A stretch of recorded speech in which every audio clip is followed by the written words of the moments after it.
전심으로 고백합시다. 예수는 그리스도.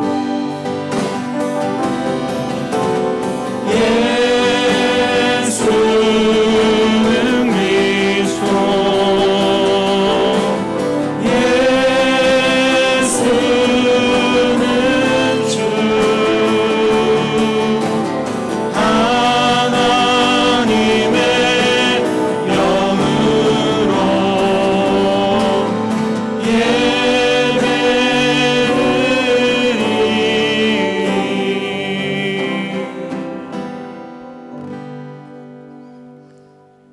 주의 궁정에서의 한날이 다른 곳에서의 첫날보다 나은즉 악인의 장막에 사는 것보다 내 하나님의 성전 문지기로 있는 것이 좋사오니 여호와 하나님은 해요 방패시라.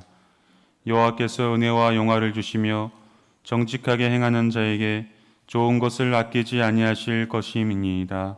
아멘. 거룩하신 하나님 아버지, 호흡이 있는 자마다 여호와를 찬양하라 말씀하신 그대로 이 시간 주님의 거룩한 이름을 높이며 찬송하오며 믿음의 눈을 들어 하나님만을 바라보며 기도합니다. 우리의 겉모습이 아닌 중심을 보신다고 하신 주님의 말씀을 기억하며 최선을 다해 준비한 예물도 드리나이다. 진리의 말씀을 따라 드리는 저희의 예배를 기쁘게 받아 주옵소서. 예수님의 이름으로 기원하옵나이다. 아멘.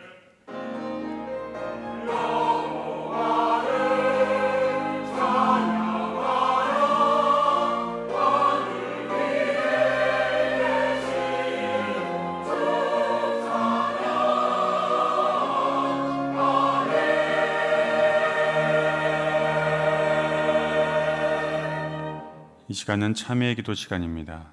지난 한 주간 하나님 앞에 지은 모든 죄를 정직하고 겸손한 마음으로 하나님 앞에 고백하겠습니다. 다 함께 기도합니다.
그가 내 모든 죄악을 사하시며 내 모든 병을 고치시며 내 생명을 파멸해서 속량하시고 인자와 국률로 관을 씌우시며 좋은 것으로 내 소원을 만족하게 하사 내 청춘을 독수리같이 새롭게 하시는도다. 아멘. 다 함께 사도신경으로 우리 신앙을 하나님 앞에 고백하겠습니다. 나는 전능하신 아버지 하나님 천지의 창조주를 믿습니다. 나는 그의 유일하신 아들 우리 주 예수 그리스도를 믿습니다. 그는 성령으로 잉태되어 동정녀 마리아에게서 나시고 본디오 빌라도에게 고난을 받아 십자가에 못 박혀 죽으시고 장사된 지 사흘 만에 죽은 자 가운데서 다시 살아나셨으며 하늘에 오르시어 전능하신 아버지 하나님 우편에 앉아 계시다가 거기로부터 살아있는 자와 죽은 자를 심판하러 오십니다. 나는 성령을 믿으며 거룩한 공교회와 성도의 교제와 죄를 용서받는 것과 몸의 부활과 영생을 믿습니다. 아멘. 성시교독은 18번 시편 31편의 말씀입니다. 여호와여, 내가 주께 피하오니 나를 영원히 부끄럽게 하지 마시고 주의 공의로 나를 건지소서.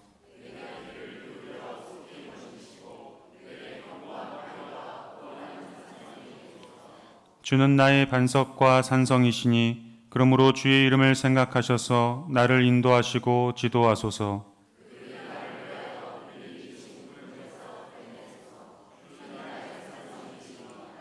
내가 나의 영을 주의 손에 부탁하나이다.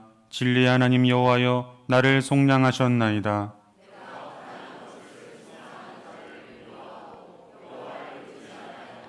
내가 주의 인자하심을 기뻐하며 즐거워할 것은 주께서 나의 고난을 보시고 환난 중에 있는 내 영혼을 아셨으며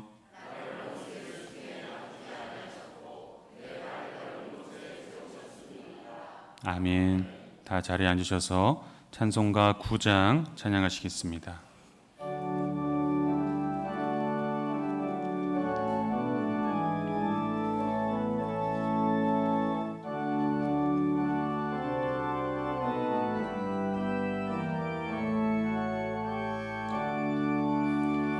하늘에 가득 찬 영광의 하나님, 온 땅에 충만한 존귀하신 하나님, 생명과 빛으로 지혜와 권능으로 언제나 우리를 지키시는 하나님, 성부와 성자와 성령 삼위의 하나님, 우리 예배를 받아주시옵소서. 사랑이 넘치는 자비하신 하나님, 은혜가 풍성한 구원의 하나님, 자매의 심령에 평안을 주시옵고 죄악과 어물을 용서하여 주소서. 찬송과 영광과 생명 구원의 하나님, 우리 예배를 받아주시옵소서. 연약한 심령을 굳게 세워주시고 우둔한 마음을 지혜롭게 하시고 주의 뜻 받들어 참되게 살아가며 주 말씀 따라서 용감하게 하소서. 권능과 지혜와 사랑 은혜의 하나님, 우리 예배를 받아주시옵소서.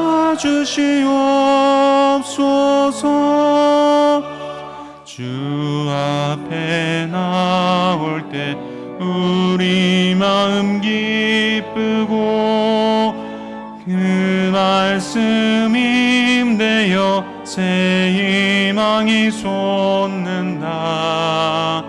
고난도 슬픔도 이기게 하시옵고 영원에 잇대어 살아가게 하소서. 우리의 자랑과 기쁨 생명의 하나님, 우리 예배를 받아주시옵소서.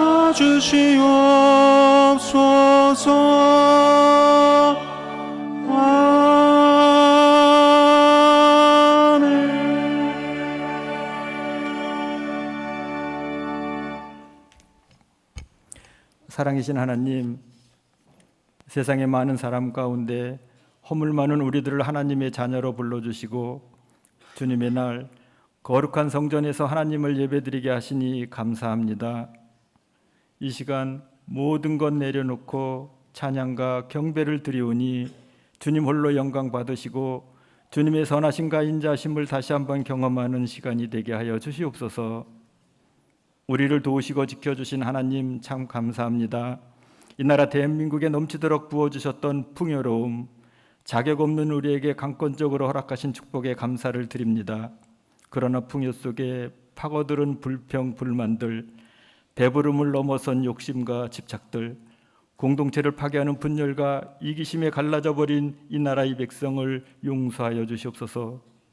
겸손하게 엎드려 주님을 경배하게 하시되 정치는 공명정대하게 하시고 무너져가는 경제가 회복되고 사회 전반에 주님의 평화가 임하고 문화와 교육 현장에 하나님의 진리를 가리는 모든 악법들이 사라지게 하여 주시옵소서.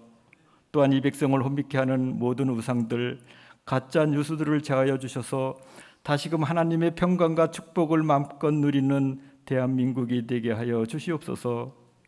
끝나지 않은 전쟁으로 불안하고 공포에 떠는 저 열방을 불쌍히 여겨주시고 한반도를 위협하는 북한의 도발을 막아주셔서 하나님의 인도하심으로 평화를 누리는 이 땅이 되게 하여 주시옵소서. 선교를 받던 나라에서 선교하는 나라로 한국교회를 세워주셨음을 믿사오니 오직 예수 그리스도 안에서 제사장의 사명을 잘 감당하는 한국교회가 되게 하여 주시옵소서. 교회의 머리가 되시는 하나님, 항무지와 같은 대화 골짜기에서 우리 대화재단을 불러주시고 세상에 빛이 되는 선교 사명을 감당케 하시니 감사를 드립니다. 맡겨주신 지상 명령에 순종하는 재단, 기도할 때마다 응답과 체험이 넘쳐나는 교회, 하나님의 말씀이 흥황하여 더해지는 교회다운 교회가 되게 하여 주시옵소서. 계속 진행 중인 여름 성강학교를 통하여 우리 자녀들에게 거룩한 믿음의 씨앗이 심겨지게 하시고 복음으로 무장되어 성령 충만한 다음 세대 주의 일꾼들이 다 되게 하여 주시옵소서. 특별히 자연재해로 전국에 많은 인명과 재산 피해를 당했습니다. 국민들이 하나하나 깎아놓은 아름다운 환경이 한순간의 폭우로 신음하고 있습니다. 하나님, 신음하는 이 백성들을 위로하여 주시옵소서. 어려움에 처한 이 백성들을 구원하여 주시옵소서. 폭우가 그치게 하시고 빠른 수해 복구가 진행되어 빠른 일상으로 회복되게 하여 주시옵소서. 비가 그치면 폭염이 또 이어진다고 합니다. 우리 성도님들의 건강을 지켜주시옵소서. 안전하고 은혜로운 여름을 잘 보낼 수 있도록 은총을 더하여 주시옵소서. 오늘도 단위에 서신 유 목사님께서 너희도 가련이라는 제목으로 말씀 선포하실 때 다양하게 임하시는 성령 하나님을 만나는 은혜의 시간이 되게 하여 주시옵소서. 예배를 돕는 모든 손길들의 수고와 헌신을 기억하여 주시고 정성껏 준비한 갈릴리 찬양대가 기뻐하며 찬송하라를 찬양 드릴 때 영광 받아주시고 듣는 우리에게는 은혜가 되게 하여 주시옵소서. 형평상 영상 예배를 드리는 성도들의 삶의 자리에도 풍성한 은혜 주시기를 원하오며 거룩하신 예수님의 이름으로 기도합니다. 아멘.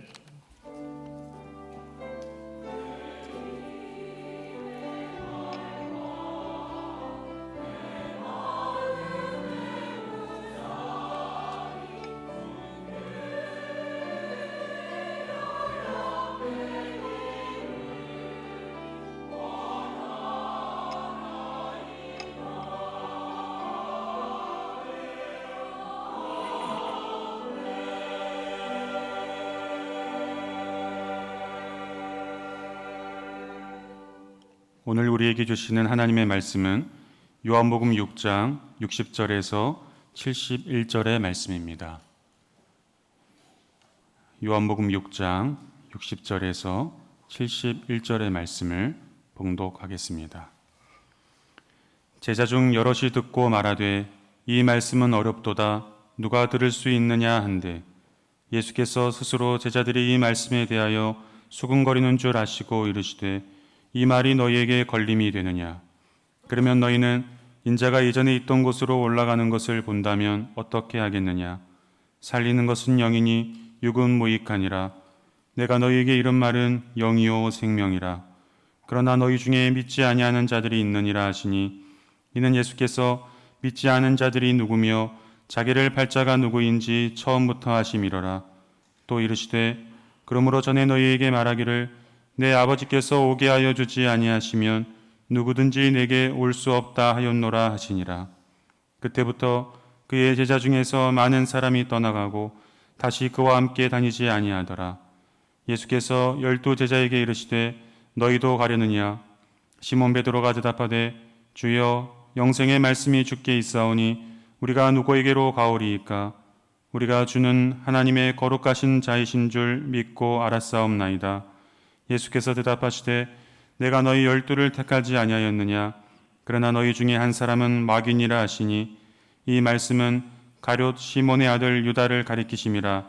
그는 12 중에 하나로 예수를 팔 자러라. 아멘.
아멘, 아멘. 기뻐하며 찬양하라. 우리 주님의 부활을 기뻐하는 것이죠. 주님의 부활이 우리의 삶의 능력이기 때문입니다. 이 자리에 예배하는 우리 모든 성도님들에게 우리 부활의 주님의 은총이 함께 하시기를 간절히 축복합니다. 이 부활의 은혜는 세상이 주지 못하는 은혜입니다. 세상이 가질 수 없는 그 은혜를 예수 그리스도를 통하여 우리에게 주시는 것입니다. 그래서 여러분들이 이 부활의 은총을 예배하면서 또 주님을 만나면서 날마다 새롭게 경험하는 귀한 축복이 임하기를 간절히 소망합니다. 지난주에 우리는 예수님께서 영생에 대해서 말씀하신 그 말씀을 들었습니다. 예수님의 말씀은 영생이 단지 죽어서만 가는 것이 아니라 오늘 지금 나의 삶 속에서 하나님께서 주시는 영생, 예수님께서 주시는 영생을, 새 생명을 살라고 우리에게 말씀하신 것이죠. 예수님을 나의 구주로 영접하고 예수님을 믿음으로써 오늘 내 삶 속에서 영생의 삶이, 예수의 생명이 일어나게 하는 것입니다. 삶의 변화가 일어나는 것입니다. 그래서 예수님은 자신을 만나로 비유해서 자신이 하늘에서 내려온 살아있는 만나라고 우리에게 가르쳐 주셨습니다. 우리가 예수님의 말씀 믿고 받아들일 때에 비로소 예수님의 생명이 우리에게 성령의 은총으로 주어지게 되는 것입니다. 자, 이 말씀을 들을 때에 거기에 모여있던 수많은 사람들, 예수님의 제자들 어떻게 반응을 했을까요? 오늘 60절의 말씀에 있습니다. 제자 중 여럿이 듣고 말하되 이 말씀은 어렵도다. 누가 들을 수 있느냐 한데, 거기에 지금 수많은 사람들이 모여 있었습니다. 오병이어의 기적을 체험하고 예수님을 임금 삼으려고 했던 수많은 사람들이 지금 예수님 앞에 몰려 있습니다. 그리고 예수님의 제자들도 있었죠. 그 제자 중에 여러 사람들 하는 말이 바로 이것입니다. 예수의 말씀이 지금 너무 어렵다는 것입니다. 그러니 이 말씀을 도대체 누가 알아들 수 있겠느냐 하면서 여기저기서 수근수근거리는 소리가 많이 일어나게 되었습니다. 여러분, 이런 모습은 하나님의 백성들 가운데도 계속해서 일어났던 모습입니다. 과거에 유대인들 출애굽했던 이스라엘 백성들, 하나님께서 그들을 모세를 통하여 이집트로부터 구해 주셨습니다. 추격해오는 이집트의 군대가 있었고요. 앞에는 홍해가 가로막고 있었습니다. 정말 엄청난 진퇴양난의 어려운 상황이었습니다. 하나님께서 모세를 통하여 그 홍해를 가르시고 그들을 마른 땅으로 건너게 하셨습니다. 놀라운 기적이죠. 세상에서는 도무지 경험할 수 없는 놀라운 생명의 구원이었습니다. 자, 그렇게 해서 광야로 들어서게 되었는데, 하나님의 인도하심을 받게 되었는데, 광야에 들어선 지 얼마 되지 않아서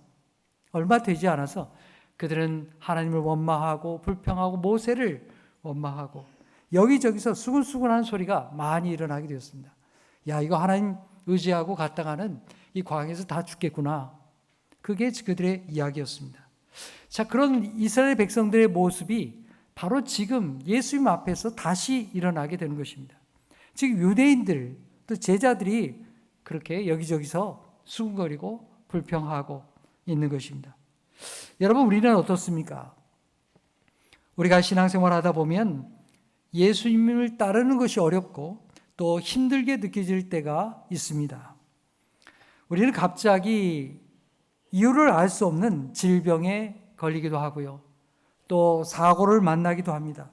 예기치 못한 일을 겪게 되었을 때, 야, 하나님 계시는가? 하나님이 나를 사랑하시는가? 하나님이 나를 사랑하시면 내가 어떻게 이런 일이 일어날 수 있는가? 의심하고 믿음이 흔들리는 경우가 많이 있습니다. 예수님의 기적을 행하시고 예수님이 그 많은 사람들을 먹이시고 또 병자를 고치시고 또 말씀에 특별한 은혜가 있는 것을 깨닫고 그 사람들이 몰려들게 되었습니다. 구름대와 같이 사람들이 몰려들었습니다. 자, 그런데 이제 예수님께서 그 많은 모여드는 사람들에게 본론을 얘기하십니다. 기적이 중요한 게 아니고 정말 중요한 본론을 이제 예수님께서 말씀하기 시작합니다. 근데 그게 목에 가시처럼 다 걸리는 거예요. 진짜 얘기를 지금 예수님이 하기 시작하니까 목에 걸려가지고 못 넘어가는 겁니다. 그래서 사람들이 어떻게 합니까? 66절의 말씀에 나오죠. 우리 함께 읽어볼까요? 시작.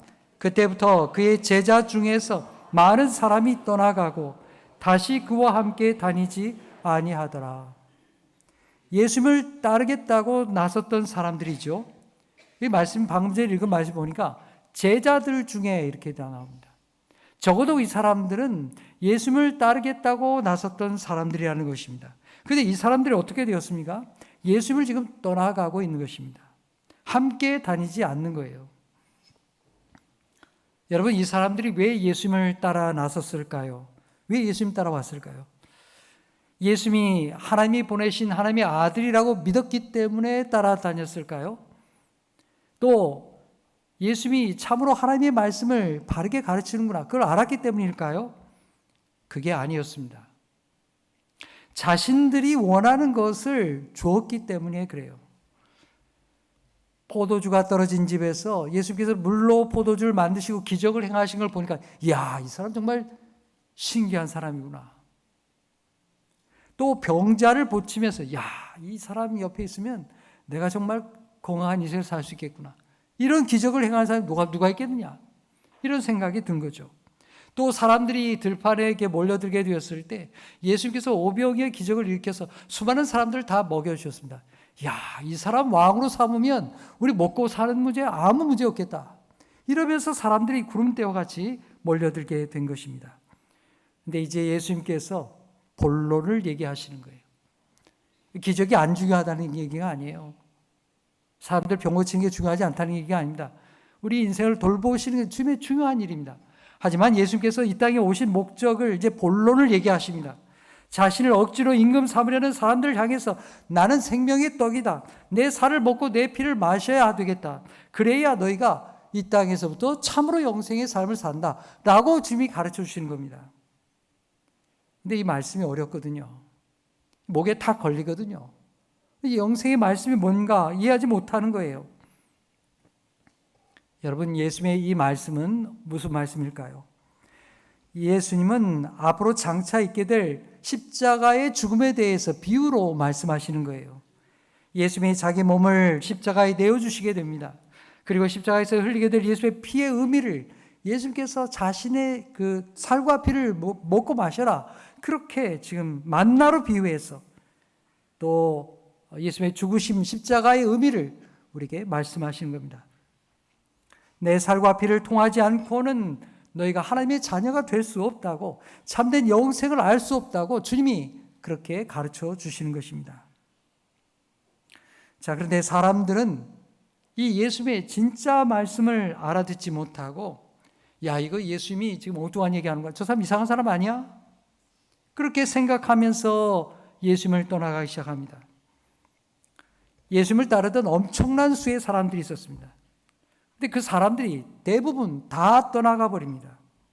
예수님과 함께 다니지 않았습니다.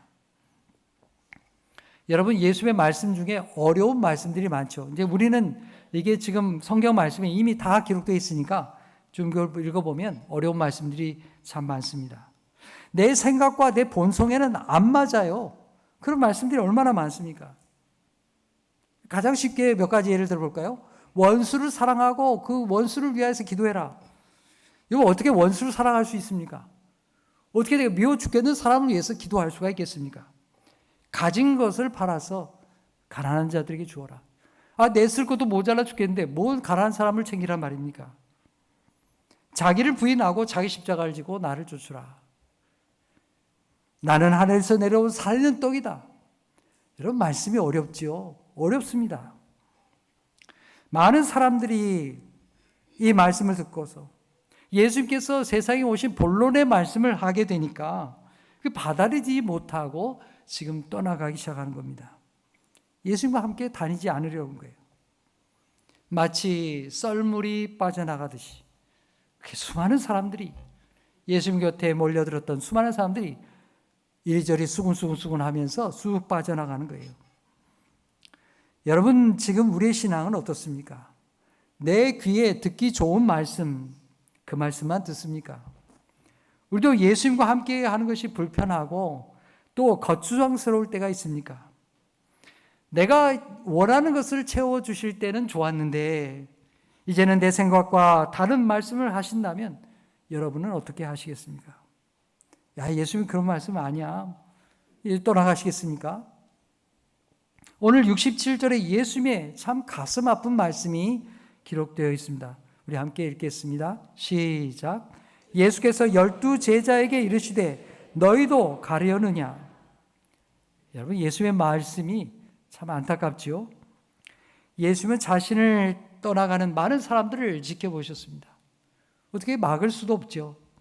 그들은 오늘까지 예수님께서 조금 전에 말씀하실 때까지만 해도 예수님을 왕을 삼겠다고 열광적으로 쫓아다녔던 사람들입니다. 근데 예수님께서 본론을 얘기하시니까, 영적인 말씀을 하시니까, 아, 이거 내 마음에 안 맞아.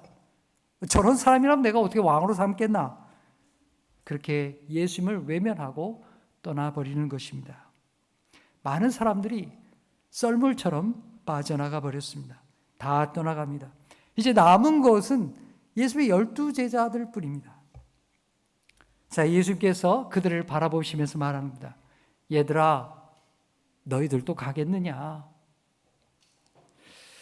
여러분, 이 말씀은 오늘 우리에게도 동일하게 하시는 말씀입니다.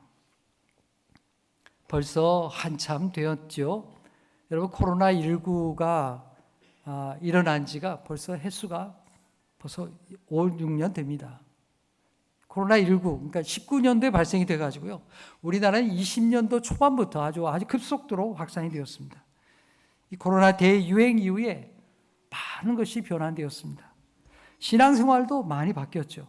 많은 사람들이 신앙을 저버렸습니다. 달라진 삶의 여건, 교회에 대한 부정적인 시각들, 팍팍한 경제 현실, 또 많은 이유들이 있습니다. 그런 많은 이유들 가운데 많은 사람들이 교회를 떠나고 신앙을 외면했습니다. 예수님이 오늘의 성도들 향해서 지금 뭐라고 말씀하시겠습니까? 아무개야, 너도 가겠느냐? 우리 젊은 세대, 다음 세대를 향해서 아무개야, 너는 평생 나를 믿을 수 있겠느냐? 어릴 때 가졌던 그 신앙을 잊어버리지 않고 평생 하나님 의지하며 살겠느냐? 여러분, 얼마나 안타까운 말씀입니까? 누군가를 안타깝게 떠나보낸 적이 있는 사람이라면, 그렇게 이별하고 또 관계가 끊어진 사람이 있는 사람이라면 예수님의 이 안타까운 심정을 알 수 있을 것입니다. 우리는 오늘 본문에서 숭거리고 있는 이 제자들에게 예수님이 하신 말씀을 찬찬히 한번 생각해 보아야 합니다. 자, 우리 61절, 62절 우리 함께 읽겠습니다. 시작. 예수께서 스스로 제자들이 이 말씀에 대하여 수군거릴 줄 아시고 이르시되 이 말이 너에게 걸림이 되느냐? 그러면 너희는 인자가 이전에 있던 곳으로 올라가는 것을 본다면 어떻게 하겠느냐? 예수님께서 제자들도 이렇게 술렁술렁한 거예요. 사람들이 막 다 떠나가니까요. 야, 저 사람 다 가는데 난 어떡하지? 이 술근술근거리고 술렁거리는 것을 아시고서 말씀하시는 거죠. 근데 예수님의 말씀이 좀 더 어려워요. 여러분, 예수님 말씀의 뜻이 무엇입니까? 예수님 앞에서 내 살을 먹고 내 피를 마셔라 그렇게 말씀하셨죠.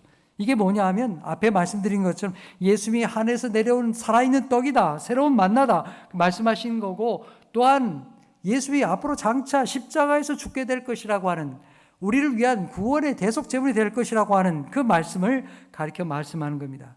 근데 이 말씀이 무슨 말인지 알아듣지 못하니까 사람들이 떠나가고 제자도 술렁술렁하고 수군거리고 있는 거예요. 이런 모습을 보면서 62절에 예수님이 말씀합니다. 내가 본래 있던 곳으로 다시 올라가는 것을 너희들이 보게 된다면 어떻게 하겠느냐? 이게 무슨 말입니까? 장차 있게 될 일을 비유로 말씀하신 거죠. 다시 한번 그렇게 비유로 말씀한 겁니다. 내가 본래 있던 곳으로 다시 간다. 이게 뭐예요? 예수님께서 십자가에서 죽으실 뿐만 아니라 부활하셔서 하나님 보좌 우편으로 올라가시게 되는 걸 너희가 승천하는 걸 보게 된다면 어떻게 하겠느냐? 만나러 오신 주님의 말씀을 이해하지 못하는 너희들이 부활과 승천에 대해서 주님의 말씀을 경험하게 된다면 너희가 믿음을 진짜 가질 수 있겠느냐? 지금 일어나지 않은, 아무도 알지 못하는 상황이죠. 너희들이 예수의 수많은 기적을 보았는데 그것들은 예수님이 가진 치유의 기적, 또 수많은 사람들을 먹이신 기적, 병자를 고치는 기적, 이 모든 기적은 십자가와 부활에 비하면 아무것도 아니라는 거예요. 예수의 구원의 능력에 비하면, 앞으로 행하실 구원의 역사에 비하면 이건 아무것도 아니다. 이건 서론에 불과한 것이라는 겁니다.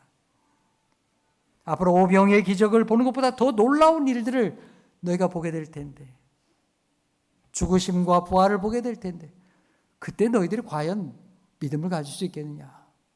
예수님이 본질적으로 물으시는 겁니다. 주의 살과 피를 먹고 마시는 것도 이해를 못하는데 주의 부활과 승천을 너희가 마주친다면 이 믿음을 지킬 수 있겠느냐?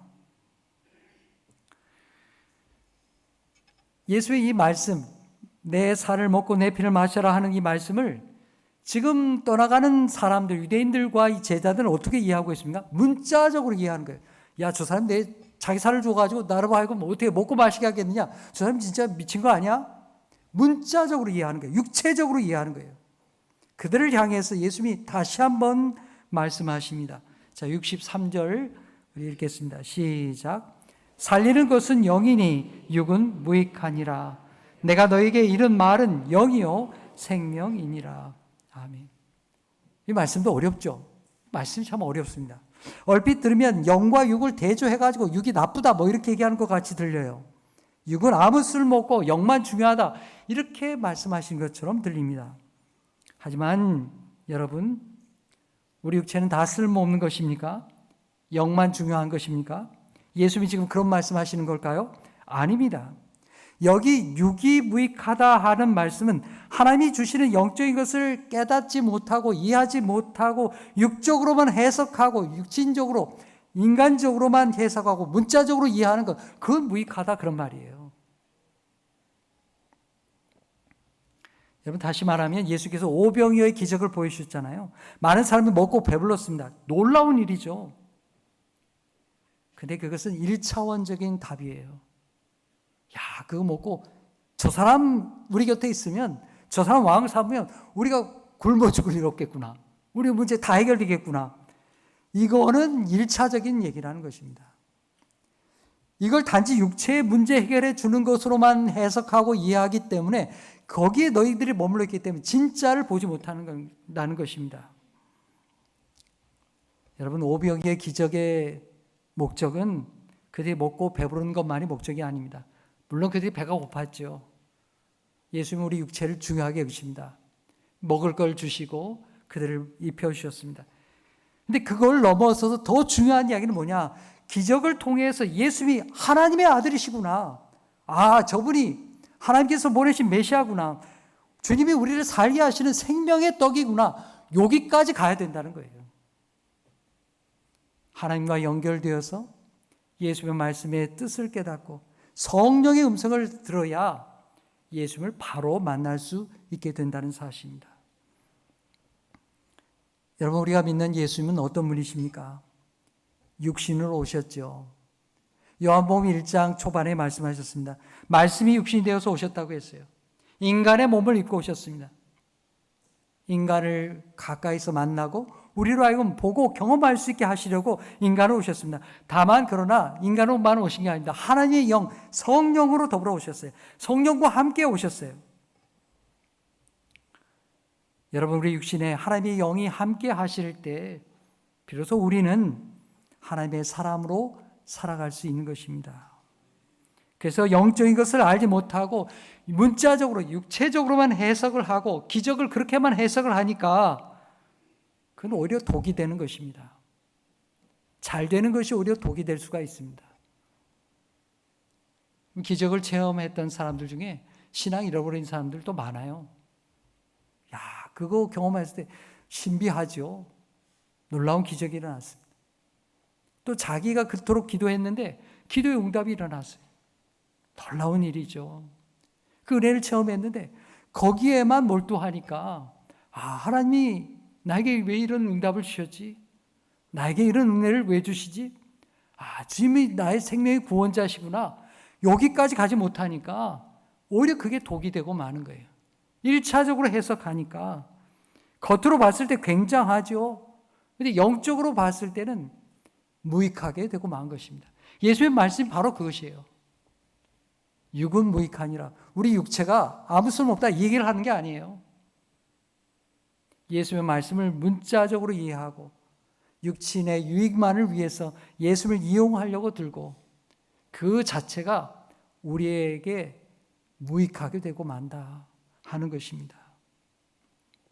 이 말씀을 많은 사람들이 깨닫지 못하고 떠나갔고요. 제자들도 지금 이해하지 못합니다. 왜 그렇습니까? 예수의 말씀을 자신들의 육신적인 필요에 의해서 해석하기 때문입니다. 육체적인 관심에만 그들의 관심이 쏠려 있기 때문에 그렇습니다. 육적인 차원으로만 예수를 바라보았기 때문에 예수를 바로 믿을 수 없게 된 것입니다.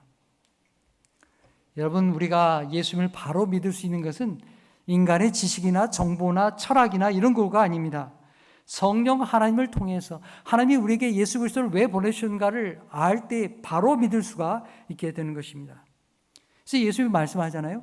내가 너에게 하는 말은 영으로 하는 말씀이다. 하나님의 성령으로 더불어서 말씀하신 겁니다. 성령을 통해서만이 예수 그리스도를 바로 알 수 있게 된다는 거예요. 기적을 행하는 사람, 능력을 행하는 사람, 이런 사람으로 보는 것보다 더 중요한 것은 예수님께서 하나님의 아들로 구세주로 오셨다고 하는 것을 바로 볼 수 있는 것이다. 주님이 그렇게 말씀하는 것입니다. 그렇다면 여러분, 우리 어떻게 살아야 될까요? 우리 이 땅에 살아갈 때 육신의 몸으로 살아가잖아요. 우리가 육신의 몸을 입고 살아갈 때에 하나님의 사람으로서 우리가 어떻게 살아야 되겠습니까? 성령께서 함께 하시는 사람, 하나님의 영이 우리로 하여금 예수 그리스도를 바로 보게 하시는 그 믿음의 사람이 되어야 하는 것입니다. 우리가 만나는 여러 가지 일들, 우리가 부딪히는 상황들, 그 속에서 성령의 음성을 들으며 예수 그리스도를 붙드는 참된 믿음으로 나아가야 그 사람이 진실한 믿음의 사람이 되는 것입니다. 여러분, 우리에게는 어떤 결정적인 순간이 있죠. 뭔가를 결정해야 될 순간이 있습니다. 지금 제자들이 바로 그 순간에 서 있습니다. 많은 사람들이 떠나갔습니다. 야, 너는 어떻게 할래? 서로들 수근수근하고 있는 거죠. 자, 이 제자들을 향해서 많은 사람이 떠나갔는데요. 그 제자들을 향해서 예수님께서 말씀하는 거예요. 너희도 가려느냐? 너도 갈래? 그들은 결정해야 했습니다.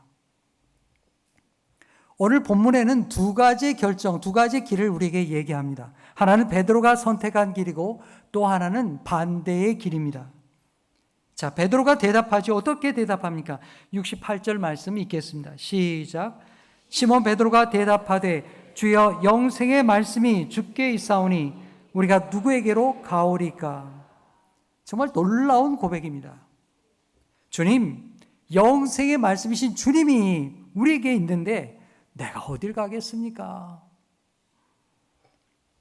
여러분, 이 베드로의 고백은 마태복음의 16장에 나오는 주는 그리스도시요 살아계신 하나님의 아들이십니다. 그 고백하고 똑같은 거예요. 요한복음의 다른 표현으로 다시 한번 이 베드로가 주님 앞에 고백하는 것입니다. 영생의 말씀이신 만나러 오신 주님이 우리 가운데 계시는데 내가 어딜 가겠습니까? 여러분, 베드로가 다른 사람들처럼 예수님을 떠나가지 않고 남아있는 까닭이 무엇입니까? 인간적인 정 때문에 남아있습니까? 아니면 지금까지 함께한 시간이 아까워서 아이고야 내가 쫓아냈는데 정말 아깝네 못 가는 거예요? 아닙니다. 베드로가 예수님 곁에 있는 이유는 아직 내가 잘 몰라도 예수께서 육적인 차원에서만 있는 것이 아니라 하나님의 아들로 오셨구나, 영적인 차원이 예수에게 있구나 하는 것을 믿었기 때문입니다. 이게 중요한 것입니다. 여러분, 베드로가 다 알았을까요? 몰랐어요. 베드로가 다 알았다면 예수 십자가에 못 박이 아까 얘기하셨잖아요. 내가 십자가에 죽는 것과 부활에 대해서 네가 보게 된다면 어떻게 할 거냐? 베드로가 어떻게 합니까? 예수님 부인하고 떠나가 버리잖아요. 아는 게 아니에요. 몰랐어요.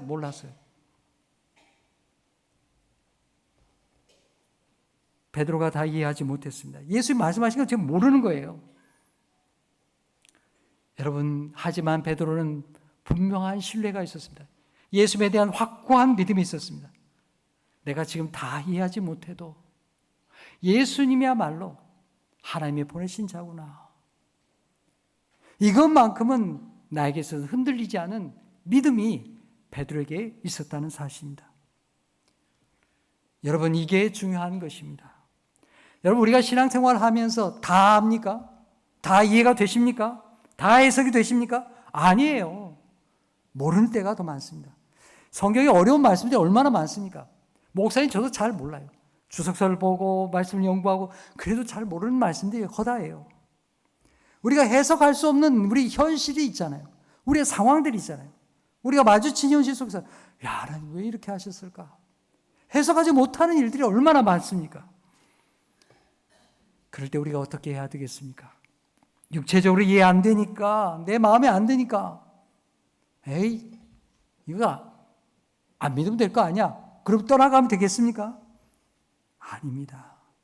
오늘 베드로처럼 예수를 믿고 신뢰하면서 주님을 의지하는 것입니다. 여러분, 이것이 바로 우리의 믿음입니다.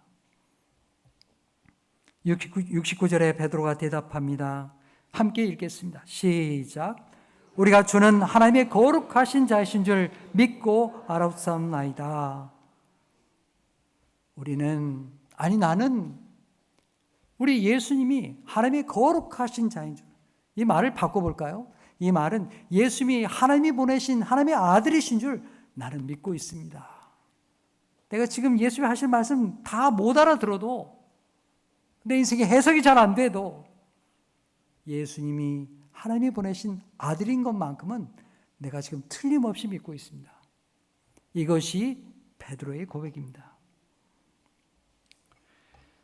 이렇게 예수님 앞에 베드로가 고백하게 되었을 때 예수님께서 거기 있는 다른 제자들을 향해서 경고의 말씀을 주십니다. 제자 중에도 주님을 떠나는 사람이 있다는 것입니다. 주님을 저버린 사람이 나올 거라고 경고하십니다. 자, 70절 말씀 읽겠습니다. 시작. 예수께서 대답하시되 내가 너희 12를 택하지 아니하였느냐? 그러나 너희 중에 한 사람은 마귀니라 하시니. 예수님이 택했어요. 예수님이 불렀습니다. 그렇게 주님과 함께 동고동락하고 살아왔는데 주님을 떠나가는 사람, 심지어 예수님을 팔자가 너희 가운데 있다는 거예요. 가룟 유다죠. 이것은 이 말씀을 읽는 우리들에게 일종의 경종입니다. 예수의 제자 중에도 예수님을 떠난 사람이 있었지. 주님을 팔았던 자가 있었지. 나는 그래서는 안 되지. 우리에게 믿음의 경각심을 주는 말씀입니다. 믿는 자들 중에도 결국은 예수님을 배반하고 자기 마음에 안 든다고, 수가 틀린다고 떠나는 사람들이 있다는 거예요. 이제 말씀을 정리하겠습니다. 여러분, 우리가 예수님을 믿는 것, 예수님께서 내가 원하는 대로 다 해주기 때문이 아닙니다. 예수님 당시에 유대인들의 문제가 뭡니까? 이 주님을 따라가는 것이 아니라 자기 욕망을 따라가는 것입니다. 자기 욕심을 따라가는 거예요. 예수님이 그거 이루어 주니까 많은 사람들이 구름대와 같이 몰려든 것입니다. 기적을 체험하고 병고침을 받고 자기 문제가 해결되니까 거기에 열광해서 쫓아온 거죠. 그러다가 예수께서 본론을 얘기하시니까, 영적인 말씀을 하시니까 자기들 뜻에 안 맞는다고 떠나가 버렸습니다. 오늘날의 사람들도 똑같습니다. 예수님은 우리 육신적인 필요를 위해서만 오신 분이 아닙니다. 그렇다고 예수님 우리 육체를 외면하거나 하대하시거나 결코 그런 분이 아니십니다. 우리 육신을 돌보십니다. 주님은 성령 하나님과 함께 오셔서 우리의 영과 육이 온전히 전인이 새로워지고 예수의 새 생명 가운데 살아가게 하시고 우리를 구원을 얻게 하시려고 이 땅에 오셨습니다. 십자가를 향해 나아가십니다. 그래서 주님의 말씀이 우리의 영의 양식입니다. 내가 생명의 떡이다, 내가 길이다, 진리다 말씀하시는 것입니다. 여러분, 우리는 살아가면서 어려운 문제에 부딪힐 것입니다. 주님을 믿어도 큰 질병을 만나기도 하고요. 어려운 문제에 봉착할 때도 많습니다. 주의 말씀을 다 이해하지도 못할 것입니다. 내 문제가 너무 커서 믿음이 흔들릴 때도 있을 것입니다. 그럴 때 주님이 우리에게 물으십니다. 그래서 너는 어떻게 할래? 너도 가겠느냐? 그때 여러분 어떻게 대답하시겠습니까? 우리 모두는 오늘 베드로와 같이 대답해야 하겠습니다. 주님, 영생의 말씀이신 주님이 나와 함께 계시는데 내가 어디로 가겠습니까? 더욱 주님만 의지하고 따르겠습니다. 내가 다 이해하지 못해도, 내 인생에 여러 가지 어려움이 있어도 주님만이 나의 소망이 되십니다. 이런 고백이 우리 모두의 고백이 되기를 간절히 축복합니다. 기도하겠습니다. 하나님 아버지, 오늘 주님의 말씀 앞에서 우리 자신을 돌아보게 하시니 감사합니다. 주님의 말씀을 이해하지 못하고 주님 곁을 떠나간 수많은 사람들이 있었습니다. 아니, 오늘날에도 있습니다. 여러 가지 시련과 어려움이 있을 때에, 주님의 말씀이 이해하기 어렵고 받아들이기 어려울 때에 주님, 우리의 믿음이 약해지지 않도록 저희를 성령 하나님 붙들어 주시옵소서. 우리의 연약한 육신으로는 주님의 말씀을 온전히 알지 못하오니 성령 하나님께서 우리의 눈을 열어주시고 우리의 믿음이 흔들리지 않도록 붙들어 주시옵소서. 비록 내가 다 알지 못해도, 우리 삶에 어려운 일이 있어도 오늘 베드로의 고백과 같이 영생의 말씀이 주님께 있으니 내가 어디로 가겠습니까? 그렇게 고백하며 주님께 가까이 나가게 하여 주옵소서. 주님, 우리에게 지나가는 세월 동안에 그렇게 믿음을 잃어버린 식구들이 있다면 우리가 눈을 돌려 그대의 손을 붙잡아주고 주님께로 인도하는 아름다운 믿음의 사람들이 다 되게 하여 주시옵소서. 예수의 이름으로 기도하옵나이다. 아멘.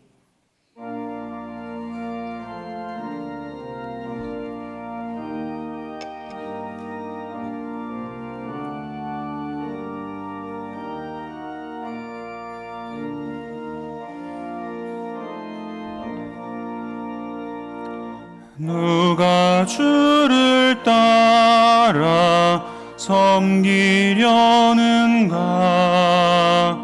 누가 죄를 떠나 주만 따를까? 누가 주를 섬겨 남을 구할까?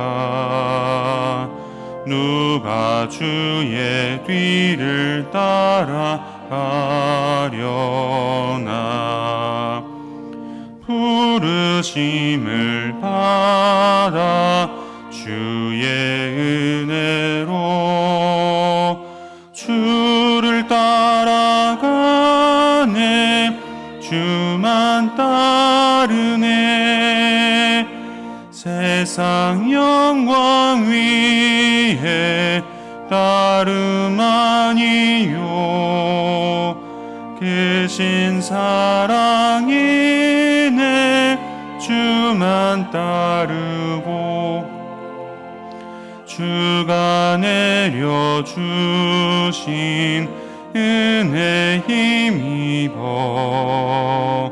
주의 뒤를 따라 힘써 일하네.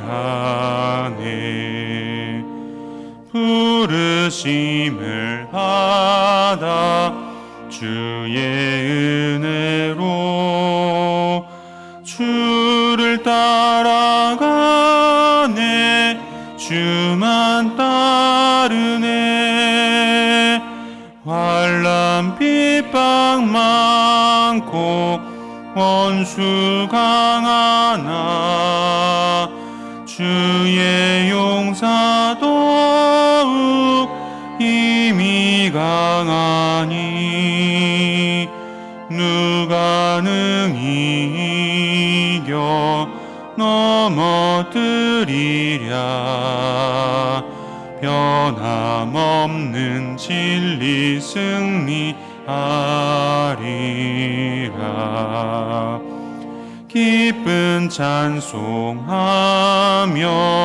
주의 은혜로 주를 따라가네. 주만 따르네.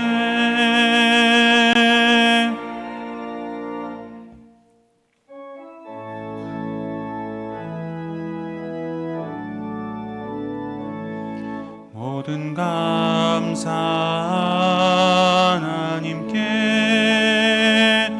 모든 감사 하나님께, 모든 감사 하나님께. 나는 자유해.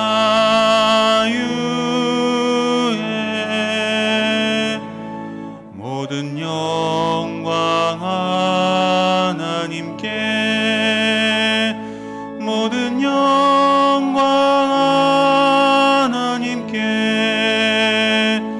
모든 영광 하나님께. 나는 자유해.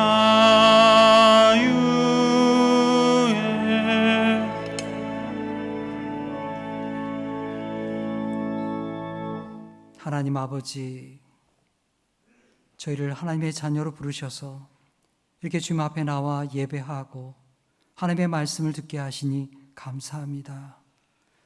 우리 주님 앞에 나온 성도들 한 사람 한 사람 기억하여 주시고, 우리가 인생에 만나는 수많은 사건과 일들 속에서 하나님의 돌보심을 받게 하여 주옵소서. 우리 주님이 우리를 구원하신 분임을 알고 더욱 주를 의지하는 믿음에 서게 하여 주옵소서. 주님 앞에 예배하며 여기에 감사의 예물을 드립니다. 11조의 예물, 감사의 예물과 주정금과 선교 예물을 드리오니 주께서 기쁘게 받으시고 이 예물뿐만 아니라 우리의 삶도 주님이 기뻐하시는 것이 되게 하여 주옵소서. 주님, 저 남쪽에 전라도와 경상도에 엄청난 비가 내려서 많은 동포들이 생명을 잃고 재산을 잃고 고통 중에 있습니다.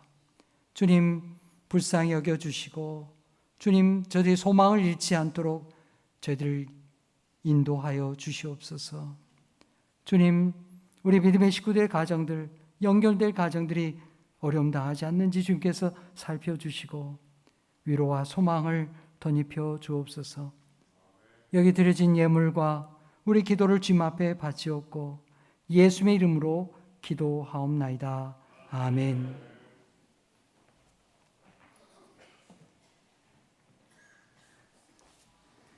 오늘 예배 가운데 나오신 우리 교우 여러분 주님의 이름으로 환영합니다. 아직 등록하지 못하신 분들이 계시면 등록하셔서 함께 신앙생활 할 수 있기를 바랍니다. 교회 소식이 몇 가지 말씀드립니다.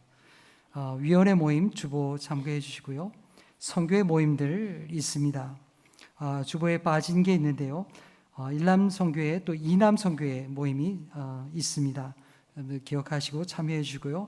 주보에 빠져 있는데 다음 주에 정기당회가 있게 되겠습니다. 다음 주는 우리가 마지막 주일이고 또 주간 예배가 있는 주일이죠. 오후 주간 예배가 있습니다. 다음 주일에는 믿음교구 주간 예배가 있습니다. 기억하시고 또 함께 참여해서 함께 기쁨을 나누고 하나님께 영광 돌리는 귀한 시간이 되길 바랍니다. 상반기 재정감사를 마쳤습니다. 사무실에서 각 부서는 필요한 장부를 수령해 가시기 바랍니다. 교회 주차 안내 말씀드립니다. 교회 1층 주차장이 협소하지요. 주일날에는 우리 연로하신 분들이나 또 연약하신 분들에게 자리를 양보해 주시고 또 성도들은 대우상가 주차장과 길변 주차장을 이용해 주시기 바랍니다. 오늘 새로 등록한 새 교우가 있습니다. 우인영 집사님 어디 계실까요? 잠시 일어나시면 우리가 환영하겠습니다. 네, 저 뒤에 계시는데요. 우리 환영의 노래 부를까요? 주의 사랑으로 환영합니다. 주의 사랑으로 환영합니다. 형제 자매 안에서 주의 영광을 보내 주의 사랑으로 환영합니다. 환영합니다. 네, 예배 마친 후에 뵙도록 하겠습니다. 이 시간에는 우리 교회 학교 유아유치부 성경학교를 했는데요. 우리 성경학교 모습 영상으로 함께 보시겠습니다.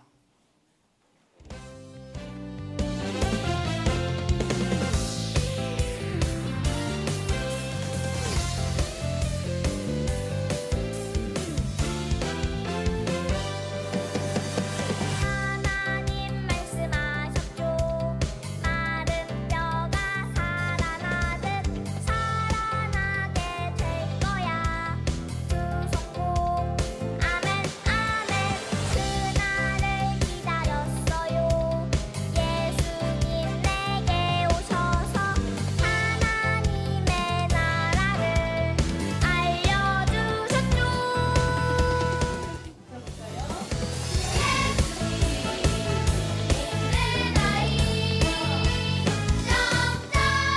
예수님 전해요.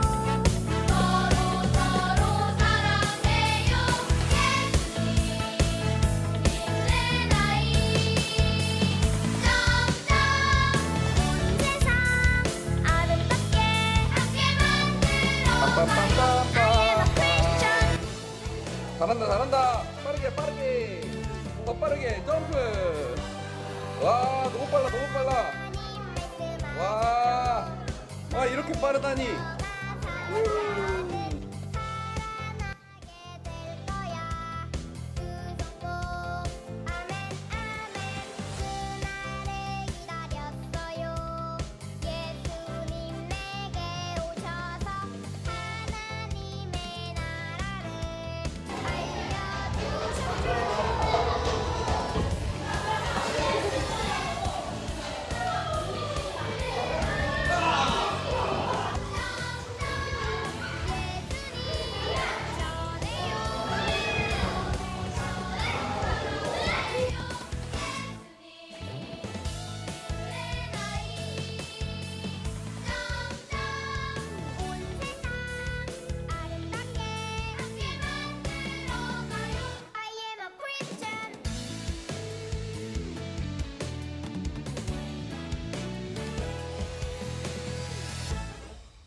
우리 하나님께 영광의 박수 올리겠습니다.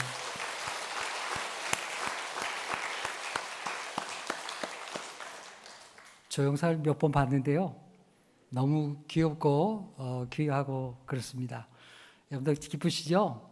우리 아이들이 이렇게 교회 학교에서 자라고 경험하고 활동할 수 있도록 여러분이 많이 도와주시고 기도해 주시기 바랍니다. 수고한 교육자와 교사들, 아이들 위해서 아낌없이 이렇게 자기 몸을 이렇게 희생해 준 많은 분들에게 진심으로 감사를 드립니다. 지금 계속해서 우리 초등부 성경학교 계속하고 있는데요. 여러분들 기도해 주시고 이 아이들이 교회가 우리의 신앙에 터져 있는 것을 배워서 평생 하나님 의지하는 자녀로 자랄 수 있도록 축복해 주시기 바랍니다. 다 일어서겠습니다. 뒷분들과 인사하시겠습니다. 영생의 말씀이신 예수님을 따라가십시오. 다 함께 교회여 일어나라 찬양하시겠습니다.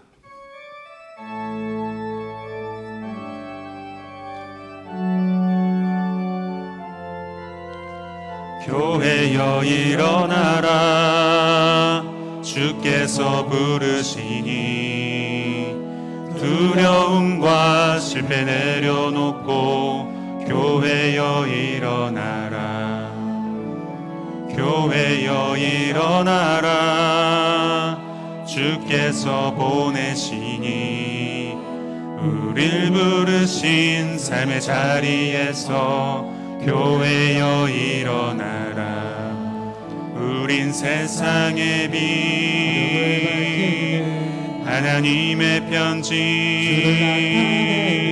주의 교회를 통해 세상이 주를 보리라.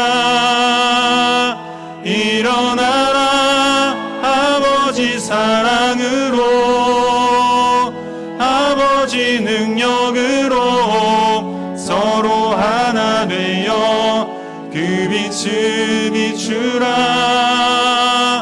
노래하라 아버지의 사랑을, 아버지의 크심을 이 삶의 노래로 주님을 나타내라.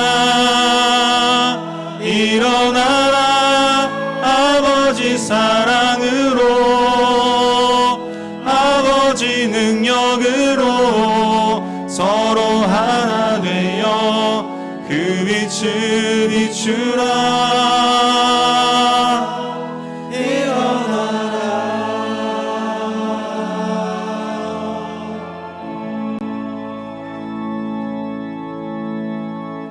사랑하는 성도 여러분, 우리 예수님은 우리의 영과 육을 살게 하시는 생명의 양식입니다.